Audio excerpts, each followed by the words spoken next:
Hello and welcome to Focus on Israel and the Palestinian Territories. My name is Paul Calvert. Psalm 139 verse 13 and 14 from the New King James Version says this: For you have formed my inward parts. You have covered me in my mother's womb. I will praise you, for I am fearfully and wonderfully made. I'm with Dov Hirth from Aleh. Now Dov, what is Aleh?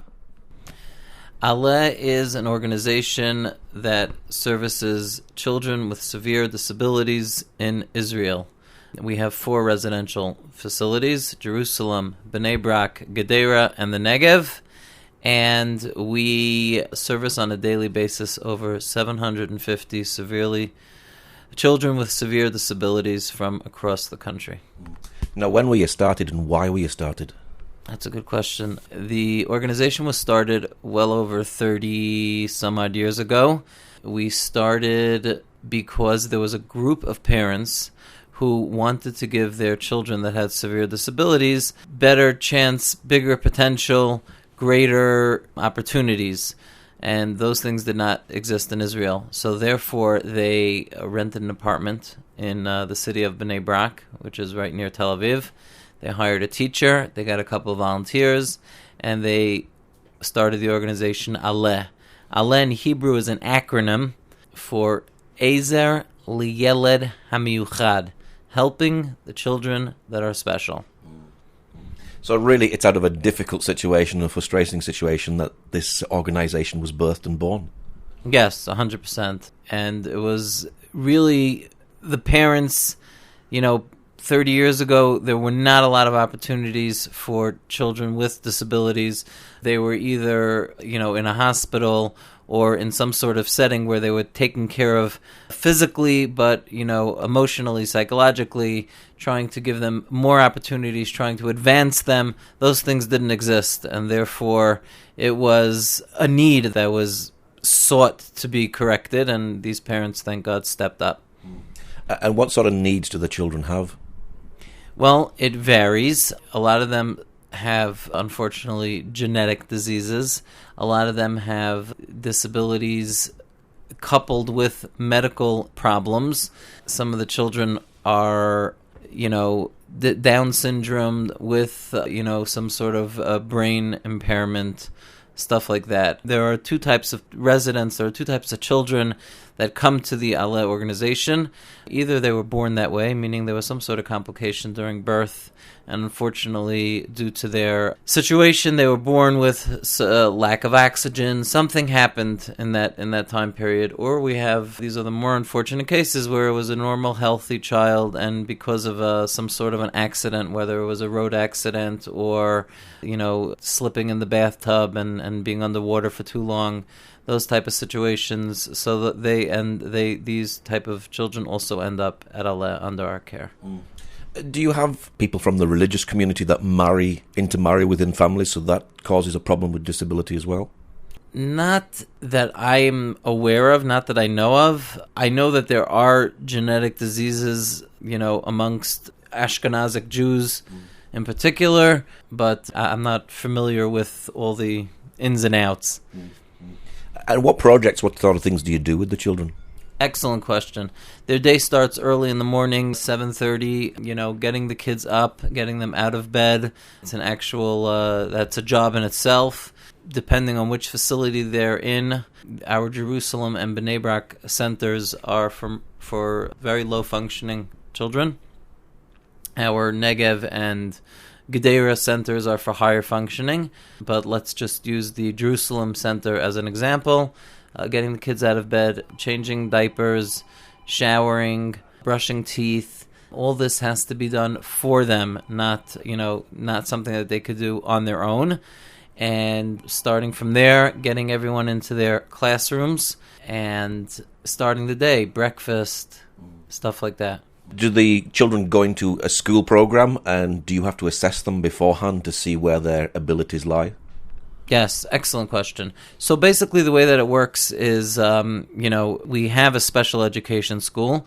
It is run according to the standards of, the Israeli Ministry of Education and Special Education, but it's obviously on a very different level. The children are not put into classrooms based on age or based on, gender or anything like that. They're basically put into classrooms based on ability, and within each classroom, the teacher has the incredible job of trying to give these kids the best opportunities for them to learn throughout the day. In a typical classroom, you will have 5 to 7 children. You will have in that classroom a teacher, a caregiver, an assistant, and a volunteer or a national service girl. A national service girl are girls that instead of going to the army here in Israel, where they're required to go to the army, they volunteer their time at various organizations and institutions. They could volunteer their time in the Israel Museum.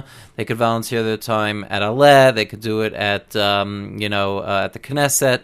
There are many, many places where they can do these type of things, and we are very fortunate to have a number of national service girls that come to the Aleh centers and help us tremendously. So back to what I was saying, in general, you will have anywhere between 4 to 5 adults caring for 5 to 7 children in a classroom. Is it like one big family when they're all together in the classroom? 100%. It is one big family. The organization itself is one big family. We work together. One of the main things that I want to stress is that Aleh, the organization, is not a replacement for the parents. We are there to help the parents with their children. These kids can't live at home, not because the parents don't want them to live at home, but because of their situation, because of the severity of their disabilities, and their, many of them have also medical complications, so it's just physically and not possible for them to live at home. For example, if one of our residents, we would need in a typical apartment here in Israel where you have 5 rooms, they would have to reserve one full room, just for his or her needs. And it would mean that somebody always has to be home. It just, I don't want to use the word interferes, but it hampers the ability for the family to continue. A lot of the residents that are with us in Aleh have very healthy siblings, brothers, sisters, and they're all part of the global Aleh family. One of the main things that we work together with the families is we have support groups for the parents, for the siblings, for the grandparents. Anything and everything that we do at the organization, the parents are made aware of. They have to sign off on any sort of changes, a change in medication, a change in a therapy. The parents are extremely, extremely involved on the day-to-day basis. If there's an accomplishment, if there's a cute photo that, was captured, it's sent to the parents. And just to preempt your question, we have some parents that visit every single day.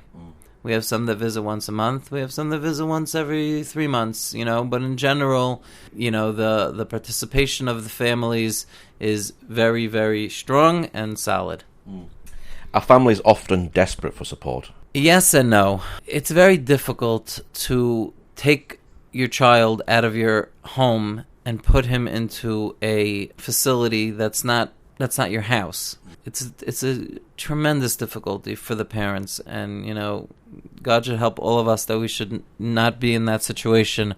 But when the parents are faced with that situation, they really have to do a lot of soul searching and a lot of thinking, and they have to decide what's best for the child. One of the main things that we do, we offer tremendous amounts of support to the parents. Not financial support, because the child is at Aleh, so they don't need the extra financial support, but the emotional support and the love and the connection. I'll tell you a story. Just the other day, I was at the Aleh Jerusalem Center, and I was passing by the office of our social worker. We have a team of social workers, but this is the head of the social workers that works in the Jerusalem Center. So I popped my head in to say hi, how you doing, how's everything, And she said to me, I just hung up the phone with one of the families that their child passed on. So I said, oh my gosh, that's so nice. How are they doing? How are they holding up? This, that, whatever. And she said, they're doing well. And she said, I want to tell you that 3 times a year before the main holidays, before Rosh Hashanah, before Passover, and before, Sukkot or something like that, she calls all these families. And she told me that the parents tell her, we're waiting for your phone call. We because you are reminding us that our child is not forgotten. And even though he passed on because of his disabilities and because of his medical conditions, he's still a part of the Aleh family. She is still a major part of your life, and it brings them a lot of comfort. Does disability affect the whole family? So maybe all the focus is on that disabled child, so some other children get left out in some ways? Yes, 100%. That's often the case when you have one child that's in a situation where they require a lot more attention and a lot more time. The other children, quote unquote, suffer. It's difficult for them, and that's another consideration for the family. Now, you've already said you have volunteers. Do you rely heavily on volunteers when they come in to work for you? We rely on the volunteer. First of all, let me backtrack. Our appreciation and our gratefulness to the volunteers that come is above and beyond any words that we could possibly convey. We have volunteers from all walks of life. We have an international volunteer program, which you could check out on our website, www.aleh, that's ALEH.org. These are people from all over the world. We have people from China, we have people from Russia, we have people from New York City. They come here for 3 months, for 5 months, for a year, and we put them up in housing, and we provide them with pocket money, and they're here, and they dedicate their time that they're here for these children. We also have local volunteers. These are seminary students or students that are in the 11th, 12th grade.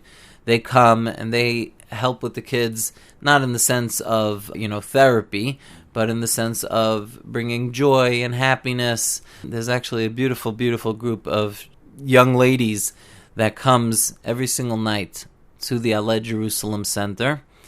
And they go from bed to bed, and they sit and they say the bedtime prayers with the children. In Hebrew, it's called the Shema.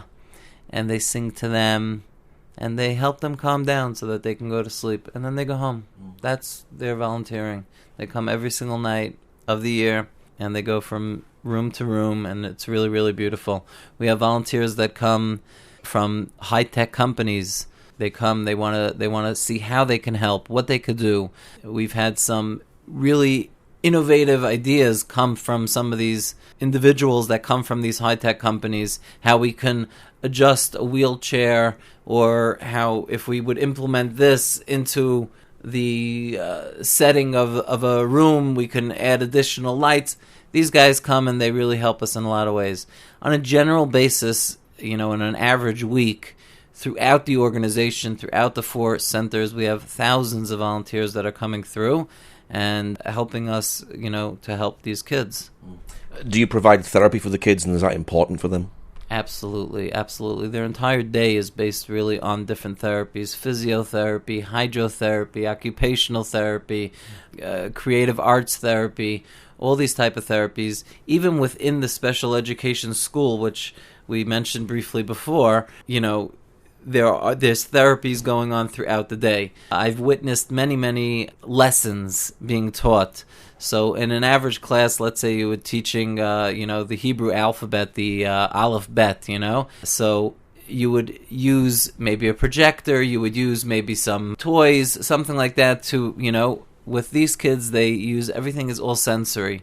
If they were trying to use, I'll just do, for the English, let's say it's ABC, right? So we were trying to, A is for apple, right? So the teacher would walk around with an apple. Each child would touch the apple, and she would say over and over, A is apple, B is for a ball. So she brings a ball, and everything's sensory, everything's hands-on, everything's touching.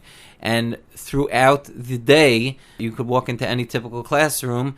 You'll have the teacher there with 5 or 6 of the kids, and one of the kids is with a therapist, on the other side of the room having occupational therapy done. One of the things that we strive for at Aleh is to give the kids everything and anything that they need to reach their fullest potential. For example, we do get government funding. Oftentimes, it's not enough for what the child needs. So that's where our generous donors come in. I'll give you an example. Let's say we have a girl, her name is Sarah. Our professional staff sees that Sarah would benefit greatly from hydrotherapy every day of the week.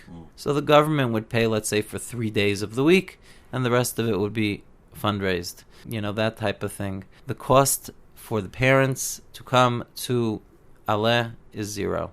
It is all covered by the government and, of course, our generous donors. In Israel, the cost of living is very expensive here, and to have a child with disabilities is quite difficult, and this is where the kindness of our government steps in, and they say, we understand your situation, and you will put your child in a place where he or she can be helped, and we'll help you make sure that you don't have to work 5 jobs to cover the costs. Now, obviously, a child is disabled, so you're not necessarily going to see a change in that disability, but do you see a change over the years from the first time they came in to maybe when the day that they leave? Excellent question, and the answer is 1,000%.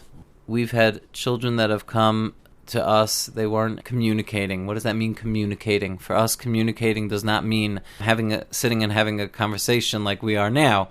Communicating means is that they're making eye contact, and that when you're speaking to them and you're asking them a question, they blink to indicate that they're happy with what you're saying or they're unhappy with what you're saying.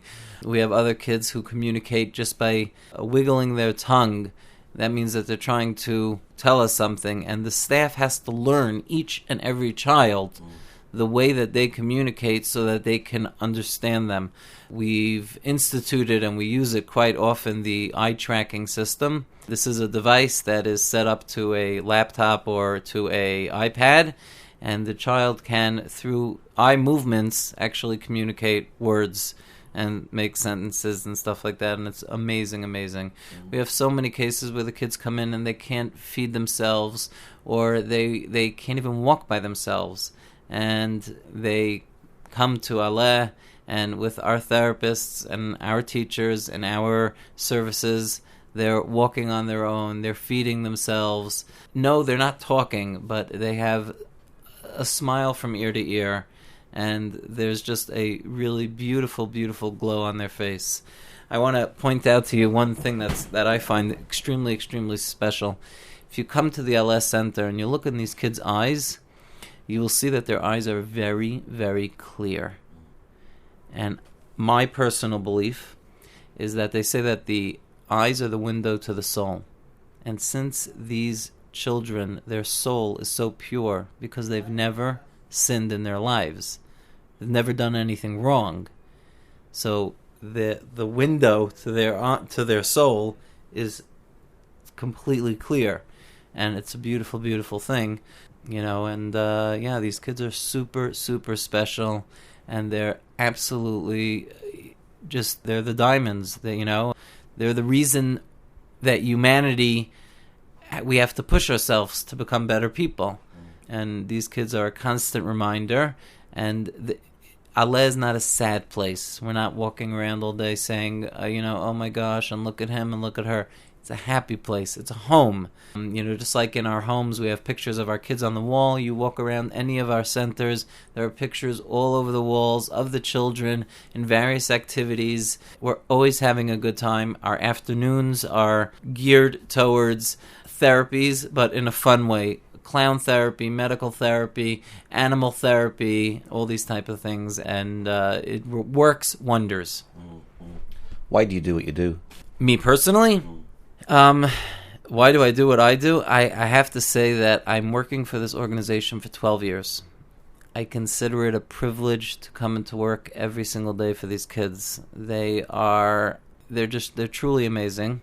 And it's, besides for the fact that there's such a great feeling of accomplishment and of love when I'm able to assist them in some small way. A donor recently contacted me here in Jerusalem. She's redoing her living room, and she has a very nice couch. Would one of the centers be able to use it? That makes me feel amazing. Of course, go there, pick up the couch, bring it in.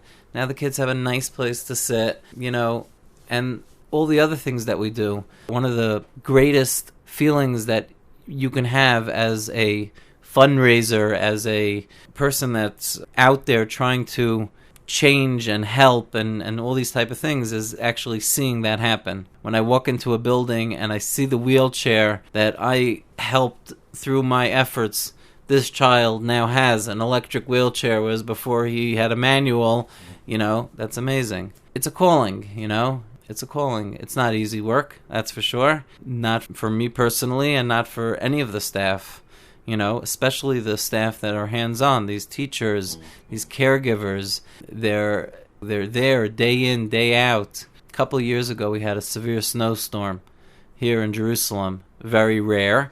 And the staff that was in the building at the time, collectively, they said, okay, the other staff, the next shift is not going to be able to come in. And the next shift after that, they ended up staying in the building to be with the kids and to be on call for an entire weekend without going home, without having, their proper beds, because it's a calling, it's a dedication. You really have to be a certain type of person to do it. And we are blessed to have a large staff of those types. Are you making a difference in the community?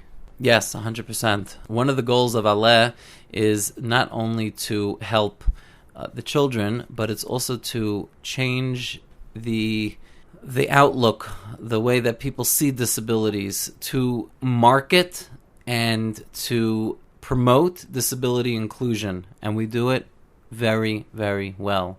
A lot of things in Israel have changed because of Aleh. A lot of laws have changed, a lot of outlooks. We are not a home hidden away in a corner. We are a community home. The community is always, our doors are always open 24 hours a day, 7 days a week. Anyone from the community can come in. When we constantly have community events that integrate the community and our population together. We have a beautiful, beautiful program that we work with high schoolers, middle school and high schoolers. It's called Tikkun Olam. Tikkun Olam is obviously changing the world, fixing the world, whatever you want to call it.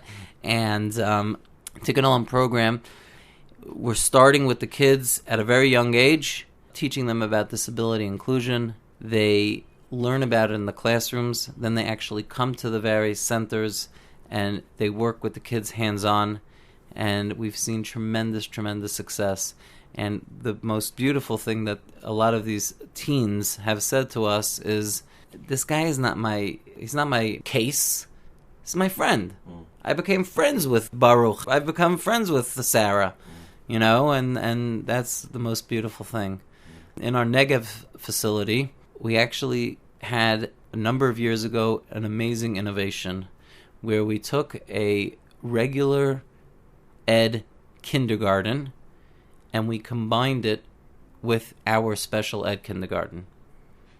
And initially, the parents' response was absolutely not. I don't want my child learning. Now there's a waiting list. There's fights between parents to get in because these parents see from the tiny little kindergarten age children that these kids are growing up kinder, more understanding, more polite, more accepting, and they'll walk into a supermarket and they'll see somebody in a wheelchair, and instead of shying away behind mom's skirt, they'll run over and give the person a hug. And the parents are seeing tremendous change, and this is things that we're trying to do throughout the country. What's your prayer, finally, for the disabled children that come to your center? My prayer is that they should have peace. They should be happy. They should be healthy. And they should feel and know that God is watching over them. And they are God's children. And He showers His love onto them.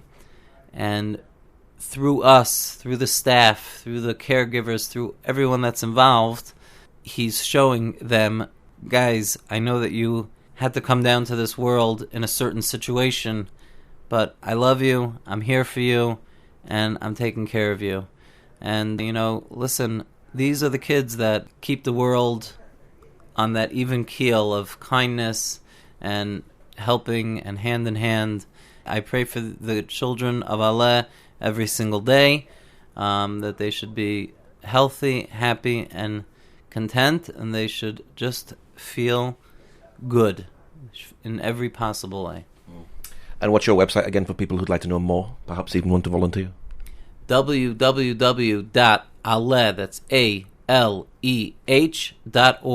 Again, it's www.aleh.org. If you're in the UK, it's www.aleh.org.uk.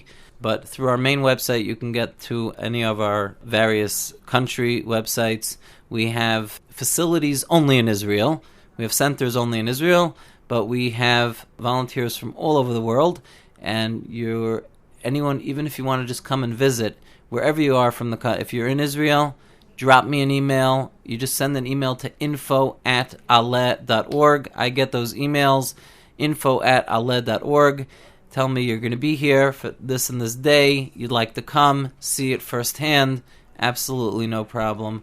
And we thank you all for your time and for opening your hearts to our amazing organization.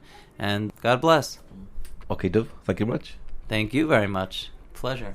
If you'd like to know more about our show, you can join us on Facebook. Just look for Focus on Israel-Radio. Ezekiel 37 verse 4-6 says this, Again he said to me, Prophesy to these bones, and say to them, O dry bones, hear the word of the Lord. Thus says the Lord God of these bones, Surely I will cause breath to enter into you, and you shall live. I will put sinners on you, and bring flesh upon you, cover you with skin, and put breath in you, and you shall live. Then you shall know that I am the Lord, and the Jews will receive the real shalom peace.